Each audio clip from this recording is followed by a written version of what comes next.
اللي عمري ما تخيلته ان السلو ليفينج خلاني اكتشف ذاتي اكتر، خلاني اعرف ان عندي هوايات جديدة عمري ما كنت اتخيل ان انا هحبها او اعملها في يوم من الايام.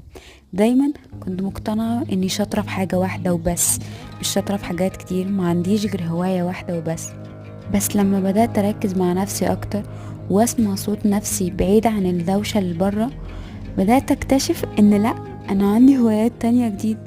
انا بقيت احب الرسم، بقيت احب التصوير، بقيت احب حاجات عمري ما تخيلت ان انا ممكن في يوم من الايام اكون شاطرة فيها. بجد انا السلو ليفنج غير فيها حاجات كتير جدا.